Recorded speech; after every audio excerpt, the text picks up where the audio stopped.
ज़्यादातर लोग ये सोचते हैं कि ओवर थिंकिंग कैसे कम करें। हम चाहते तो हैं ओवर थिंकिंग कम हो जाए, हम एंजॉय से जी सकें। बहुत ज़्यादा प्रयास करने के बाद भी हमें सफलता नहीं मिलती। आज अधिकतर मनुष्य और ओवर थिंकिंग का शिकार हैं। इसका प्रभाव आपके जीवन में अलग अलग तरीके से पड़ता है। तो दोस्तों, आज हम आपको सोचना बंद कैसे करें या काम करना शुरू कैसे करें इसके बारे में बताएंगे। बेसिकली ओवर थिंकिंग क्या होती है? हम जो सोचना चाहते हैं वो नहीं सोच सकते और दूसरे विचार हमारे मन में हमेशा आते रहते हैं। हम उस पर काबू नहीं पा सकते। हमें लगता है कि हमारे मन में हमेशा कुछ न कुछ चलता रहता है। आपके दिमाग में कभी कुछ विचार आएंगे, कभी कुछ और। यह चीज आपकी ऊर्जा को नष्ट करती है। भूत पर भविष्य के बारे में अत्यधिक सोचना ही ज्यादा सोचने की बीमारी है। आपके अनावश्यक विचार ही आपको कार्य करने से रोकते हैं। मैं अक्सर खुद से क्या हुआ सोचता हूँ, अगर मैं असफल हो जाऊंगा तो लोग क्या कहेंगे। अपने मन में बार बार शर्मनाक पलों को याद करना। हम ज्यादातर खुद की गलतियों को बार बार याद करते हैं और सोचते हैं कि ऐसा नहीं करना चाहिए था।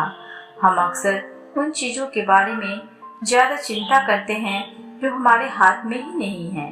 पता नहीं मैं सफल हो पाऊंगा या नहीं। जब कोई कुछ कहता है या ऐसा काम करता है जो मुझे पसंद नहीं है तो मैं इस पर ज्यादा ध्यान देता हूँ और अपने मन में सोचता रहता हूँ। मैं ज्यादातर अतीत की घटनाओं पर ध्यान देने में और भविष्य की चिंता करने में सोचता हूँ कि मुझे पता नहीं होता कि वर्तमान में क्या हो रहा है। आप हमेशा अपने परिणाम के बारे में सोचते हैं कि यह गलत है। मैं ये नहीं कहती कि ज्यादा सोचना नहीं चाहिए। हमें अपने परिणाम के बारे में ज्यादा सोचने की आवश्यकता नहीं है।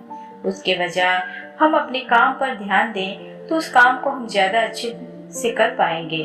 हम सभी जानते हैं कि किसी भी कार्य की शुरुआत हमारे सोच से होती है, लेकिन हमें केवल सोचना नहीं है, उस पर काम भी करना है। आपकी सोच आपको एक उचित कार्रवाई करने के लिए प्रेरित करती है, लेकिन मैं आपको बता दूं कि अपने लक्ष्य को पाने के लिए बार बार सोचना एक अच्छा तरीका नहीं है। क्या आपको पता है ज्यादा सोचने का कारण क्या है? हम ज्यादातर भविष्य में रहते हैं या तो भूत में रहते हैं। इन दो ही कारण है ज्यादा सोचने का। सोचना बंद करो और काम करना शुरू करो। हम में से कई लोग शुरुआत में अपना लक्ष्य बनाते हैं, शुरुआत में बहुत ही उत्साह से काम करते हैं। जब उन्हें शुरुआत में थोड़ी थोड़ी परेशानी आती है तो वह ज्यादा सोचना शुरू कर देते हैं। इसकी वजह से वह काम पर कम और अपनी सोच में ज्यादा रहते हैं।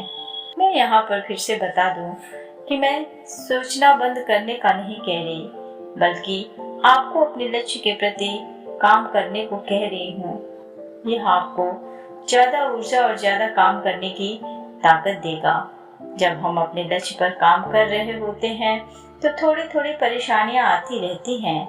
उसकी वजह से हमें ज्यादा सोचना नहीं चाहिए और अपने काम पर पूरा फोकस करना चाहिए। आप एक बार अच्छे से सोच विचार कर प्लानिंग कर लें। बाद में आप उस काम को करने के लिए समय बिताएं, ना कि सोचने में। हम सभी इस बात को अच्छी तरह से जानते हैं कि आप अपना लक्ष्य तभी पा सकते हैं जब आप उन पर काम करेंगे।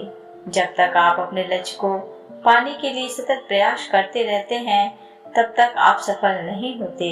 जब आप काम को छोड़ देते हैं और केवल सोचना शुरू कर देते हैं, यह सबसे गलत तरीका है। आपको हमेशा अपने लक्ष्य को पाने के लिए प्रयास करते रहना चाहिए, तभी आपको सफलता मिलेगी। आपके लक्ष्य के मार्ग में अड़चने आए तो आपको रुकना नहीं है, बल्कि एक सही गोल प्लानिंग पर काम करते रहेंगे तो आप अपने लक्ष्य को प्राप्त कर ही लेंगे। अगर आप सोच रहे हैं कि अगर मैं असफल हो जाऊंगा तो लोग क्या कहेंगे, तो उसकी चिंता आप मत कीजिए। लोगों को जो सोचना है वो सोचने दें। आप सिर्फ अपने लक्ष्य के प्रति आगे बढ़ते रहिए, काम करते रहिए। उसी में सफलता की चाबी छुपी हुई है। दोस्तों, तो कैसी लगी आपको ये ऑडियो? अगर ऑडियो पसंद आई हो तो प्लीज़ इसे अपने दोस्तों के साथ शेयर जरूर करें और वीडियो को लाइक और चैनल को सब्सक्राइब करना ना भूलें। Thanks for watching.